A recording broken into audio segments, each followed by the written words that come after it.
Welcome and thank you for joining us for tonight's conversation. I am State Representative Serena Gonzalez Gutierrez, and I represent House District 4, located in Northwest and West Denver, a community that my family has called home for the last 3 generations, and I'm incredibly honored to be able to serve the community that I am from. In the House of Representatives, I also serve in leadership as the Assistant Majority Leader, and I also sit on the Public and Behavioral Health Committee, which is incredibly important for the conversation we're about to have this evening. I've worked in the child welfare and juvenile justice fields for the last 18 years, where I've been everything from a line staff at the Division of Youth Services to an ongoing youth social caseworker with the Department of Human Services to the director of the Denver Collaborative Partnership, which I currently still do that work. And I work with children, youth, and families that find themselves involved in multiple systems such as in child welfare, juvenile justice, education, and mental health. And our organization works with those families to help them navigate the very complex systems that they're faced with. We work with our system partners to break down silos and ensure that we are keeping youth and families from even entering the system in the first place. Youth justice is incredibly important to me, not only because I'm a mother and I have 3 wonderful children of my own, but I've also devoted my career to making sure that young people have the opportunities that they need to be successful and to find ways to decrease further system involvement, specifically into the juvenile justice system. That's why this session, I've decided to make youth issues a priority. Whether it is fighting for free school lunch for our students or allocating funds towards juvenile justice prevention and behavioral health for children, youth, and families, to raising the minimum age a child can be charged as a juvenile from the age of 10 to 13, to making changes in current law regarding restitution for youth involved in the juvenile justice system. I believe in the work of mirror image arts. Together, we are working to disrupt the school to prison pipeline. And specifically tonight, we will address youth restitution. For folks that might need just a little level set, I want to talk about what restitution is right now. Restitution in the justice system involves a defendant that has been convicted or, in the case of juveniles, adjudicated for a crime, and they are ordered to repay monetarily for damages or harm that has been caused to victims. Along with mirror image arts, and thanks to their advocacy, we are working to introduce a bill that would no longer allow for insurance companies to go after youth for repayment when the youth has already been ordered to pay restitution that would go into the victim's compensation fund and to the victims of the crime themselves. We are hoping to clarify that insurance companies are not victims and are not owed restitution.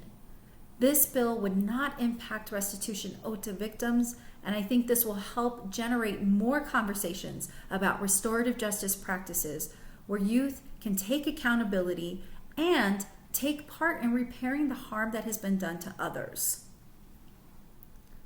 I'm incredibly thankful to Mirror Image Arts and to the young people that we have worked with through the Urban Leader Fellowship over the summer that have helped raise and lift this issue up so that we can continue the work as we go through this legislative session. And now, over the next few minutes, you will hear from the young people that the legal system impacts, and then we will move into our conversation. We are glad you're here. Thank you for joining us for Disrupt, from conversation to commitment. We're glad you're here. Have a wonderful evening.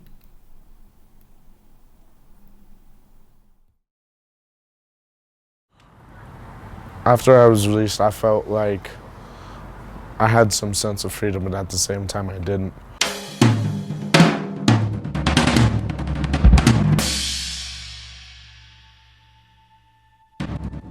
9 days exactly after my 13th birthday, I was locked up. It was tough. It takes a toll on you mentally.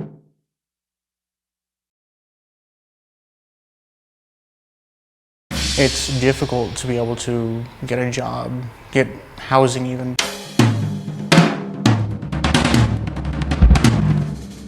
My restitution was about $14,000. It was crushing. Like, I'd had no choice on it. The only thought in my mind was to get through it or just give up. And at that point, the first thought was give up.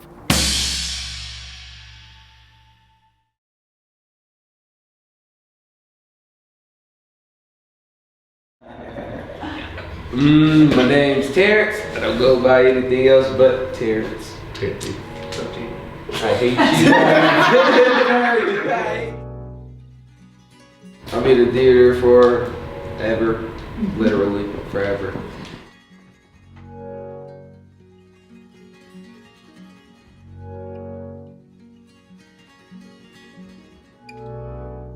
I've had the same nightmare every night since October 28, 2017.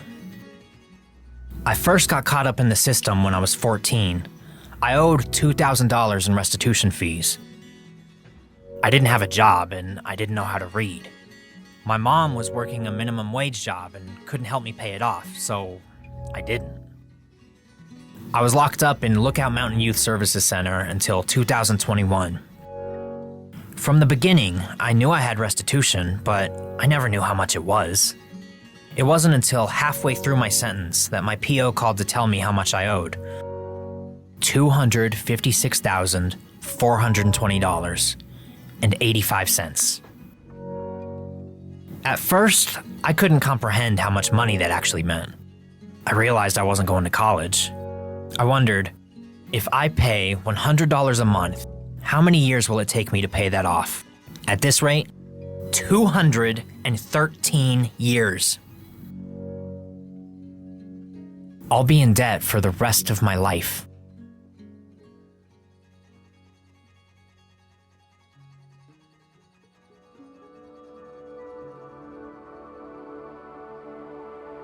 I come from a place where violence is a norm and abuse is overlooked. I'm going to a place that's beautiful for me and my family. What I'm most hopeful about? Going back to school so I can get my business degree. I want to open my own company someday. I'm most hopeful about my work right now, actually. I'm really working hard about it. I never knew what I wanted to do in life. And he was like, hey, I got this chimney chopped. And I was like, cool. And now I love it. I love my job. I'm most hopeful that, I could make my way in this world.